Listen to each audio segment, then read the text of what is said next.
Hello everyone, welcome to Dev classes where you learn the concept of physics.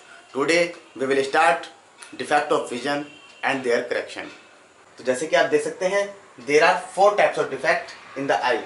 First one is myopia or nearsightedness. Second one is hypermetropia or farsightedness. Third one is presbyopia and fourth one is cataract. तो इन defect को समझने के लिए पहले हमें समझना पड़ता है पावर ऑफ एकोमोडेशन. ठीक है, तो जैसे कि हमने प्रीवियस वीडियो में आपको पावर ऑफ एकोमोडेशन एक्सप्लेन किया था, तो आपको सिंपली ये समझना है कि जब हम डिस्टेंट ऑब्जेक्ट को देखते हैं तो उस कंडीशन में हमारी जो सिलियरी मसल्स हैं attach with the eye lens वो हमारे रिलैक्स होती हैं. आई लेंस थिन होता है, आई लेंस के थिन होने से फोकल लेंथ इंक्रीज हो जाती है और फोकल लेंथ इंक्रीज होने से हमारी पावर डिक्रीज हो जाती है. तो ये आपको ध्यान रखना है. और जब हम नियर बाय ऑब्जेक्ट को देखते हैं तो उस कंडीशन में हमारी आई पर प्रेशर होता है, हमारी आई पर स्ट्रेस वर्क करता है, जिस कारण से हमारी सिलियरी मसल्स कॉन्ट्रैक्ट हो जाती हैं और कॉन्ट्रैक्ट होने से हमारी जो फोकल लेंथ है बेटा वो डिक्रीज हो जाती है और पावर इंक्रीज हो जाती है. तो ये आपको ध्यान रखना है कि हमारी power of the eye lens change होती है when we see distant object as well as when we see nearby object. सबसे पहले बात करते हैं मायोपिया. मायोपिया को हम नियर साइटेडनेस भी कहते हैं क्योंकि it can C near by objects clearly but cannot C distant object distinctly. जिसको मायोपिया हो जाता है वो नियर बाय ऑब्जेक्ट को तो क्लियरली देख सकता है लेकिन डिस्टेंट ऑब्जेक्ट को क्लियरली नहीं देख सकता है. ठीक है, यदि हम डिस्टेंस ऑब्जेक्ट की बात करें तो डिस्टेंस ऑब्जेक्ट के लिए हमारा फार पॉइंट होता है इन्फिनिटी. ठीक है, लेकिन यदि हमको मायोपिया हो जाता है, डिफेक्ट हो जाता है, तो उस कंडीशन में जो फार पॉइंट है बेटा वो इन्फिनिटी नहीं रहेगा, अब वो नियरर आ जाएगा देन इन्फिनिटी.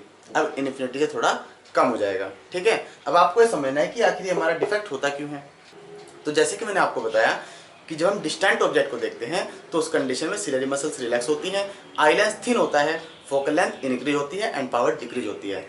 इट मीन्स यदि हम डिस्टेंट ऑब्जेक्ट को नहीं देख पा रहे हैं तो उसका मतलब ये है कि आई लेंस हमारा थिन नहीं हो पाया, हमारी फोकल लेंथ इंक्रीज नहीं हो पाई, हमारी फोकल लेंथ डिक्रीज हो गई. ठीक है, हमारी जो सिलियरी मसल्स है उसने वर्क करना बंद कर दिया जिसके कारण से आई लेंस हमारा थिन नहीं हो पाया. तो आप देख सकते हैं कि यदि हमारा आई लेंस थिन नहीं हो पाता है उस कंडीशन में क्या होता है, excessive curvature of the eye lens. It means eye lens का कर्वेचर इंक्रीज हो जाएगा, आई लेंस हमारा थिक हो जाएगा. Elongation of the eye ball और आई बॉल हमारी इंक्रीज हो जाएगी. ये बात आपको ध्यान रखनी है. सेकेंड, जो इमेज बनती है बेटा ऑब्जेक्ट की वो हमारी रेटिना पे नहीं बनती है, वो बनती है in front of the retina. तो आपको ये बात ध्यान रखनी है कि मायोपिया के केस में फार पॉइंट हमारा इन्फिनिटी नहीं होता है, इन्फिनिटी से थोड़ा कम हो जाता है. सेकेंड, जो हमारी इमेज बनती है वो रेटिना पर नहीं बनती है, in front of the retina बनती है. थर्ड, आपको ये ध्यान रखना है कि फोकल लेंथ क्योंकि हमारी इंक्रीज नहीं हो पाती है, फोकल लेंथ डिक्रीज हो जाती है क्योंकि सिलियरी मसल्स वर्क करना बंद कर देती है. उस कंडीशन में आई लेंस हमारा थिक ही रह जाता है. It means excessive curvature of the eye lens and elongation of the eye ball. तो ये चीज़ें बेटा आपको ध्यान रखनी है. इसलिए मैं आपको बार बार कह रहा हूँ कि अगर आप पावर ऑफ एकोमोडेशन वाली वीडियो हमारी देख लेंगे तो उससे आपको ये कॉन्सेप्ट बिल्कुल क्लियर हो जाएगा. तो जैसे कि आप बी पार्ट में देख सकते हैं कि यदि हमारी रेज इन्फिनिटी से आती हैं, यदि हमारी रेज इन्फिनिटी से आती हैं और हम डिस्टेंट ऑब्जेक्ट को देख रहे हैं और हमको मायोपिया हो चुका है, ठीक है, तो उस कंडीशन में क्या होगा कि जो हमारी इमेज है वो हमारी रेटिना पे नहीं बनेगी, रेटिना से पहले ही बन जाएगी, in front of the retina. ऐसा इसलिए होता है क्योंकि इस कंडीशन में हमारा जो फार पॉइंट है वो इन्फिनिटी ना होकर इन्फिनिटी से थोड़ा पास आ जाता है. तो जैसे कि आप ए पार्ट में देख सकते हैं far point of a myopic eye. तो जो हमारा फार पॉइंट है वो इन्फिनिटी से थोड़ा पास आ चुका है. ठीक है, और इन्फिनिटी से पास आने के बाद हमारी जो इमेज बनेगी इस बार वो रेटिना पर बन रही है. अंडरस्टैंड, आई बात समझ में. तो इस डिफेक्ट को दूर करने के लिए क्या किया जाए, इस डिफेक्ट को दूर करने के लिए बेटा हम यूज करते हैं कॉनकेव लेंस. ठीक है, तो हम क्या करते हैं, कॉनकेव लेंस का यूज करते हैं. और कॉनकेव लेंस आपने देखा होगा जब हम आई ग्लासेस यूज करते हैं तो उसमें कॉनकेव लेंस और कॉन्वेक्स लेंस का यूज करते हैं. तो ये आपको ध्यान रखना है कि यदि हम डिस्टेंट ऑब्जेक्ट की बात करते हैं जो हमको क्लियरली नहीं दिखाई देते हैं या हमको मायोपिया होता है तो उसके लिए हम कॉनकेव लेंस यूज करते हैं. जैसे कि आप जानते हैं नॉर्मल पर्सन के लिए फार पॉइंट है इन्फिनिटी, लेकिन यदि हम बात करें मायोपिया की तो उसके लिए फार पॉइंट हो जाता है हमारा नियर देन इन्फिनिटी. तो कॉनकेव लेंस का वर्क ये होता है कि जो फार पॉइंट है उसको इन्फिनिटी से नियर देन इन्फिनिटी ये शिफ्ट करता है, सेकेंड इमेज को रेटिना पर फॉर्म करता है. और यहाँ पर आपको ध्यान रखना है कि जब हम कॉनकेव लेंस यूज करते हैं आई ग्लासेस में तो हमको सुटेबल पावर का कॉनकेव लेंस यूज करना होता है. अंडरस्टैंड. सेकंड आता है बेटा हमारा हाइपरमेट्रोपिया. हाइपरमेट्रोपिया और farsightedness, this is the opposite of myopia.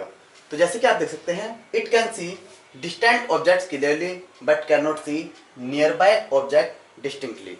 Hypermetropia में हम डिस्टेंट ऑब्जेक्ट को तो क्लियरली देख सकते हैं, लेकिन जो नियर बाय ऑब्जेक्ट हैं, इट मीन जो 25 सेंटीमीटर के पास ऑब्जेक्ट होते हैं, हम उनको डिस्टिंक्टली नहीं देख सकते, वो हमको ब्लर दिखाई देते हैं। इस कंडीशन में क्या होता है कि जो नियर पॉइंट है is farther away from the normal near point 25 centimetre. तो जो हमारा नियर पॉइंट 25 सेंटीमीटर है, अब वो नियर पॉइंट नहीं रहेगा, अब हमारा शिफ्ट हो जाएगा सम डिस्टेंस, ठीक है, तो हमारा दूर चला जाएगा 25 सेंटीमीटर से। इट मीन्स यदि अब आपको न्यूज़पेपर रीड करना है तो आप 25 सेंटीमीटर पर रखकर उसको रीड नहीं कर सकते हैं, आपको थोड़ा दूर रखना पड़ेगा, क्योंकि आपको हाइपरमेट्रोपिया हो चुका है। अंडरस्टैंड? इस कंडीशन में image is formed behind the retina. Hypermetropia case में इमेज बनती है रेटिना के बिहाइंड, ये आपको ध्यान रखना है। अब आपको ये समझना है कि आखिर ये हमारा डिफेक्ट अराइज क्यों होता है। जैसे कि आप देख सकते हैं कि हम नियर बाय ऑब्जेक्ट को नहीं देख पा रहे हैं, ठीक है, तो नियर बाय ऑब्जेक्ट के लिए कंडीशन क्या होती है?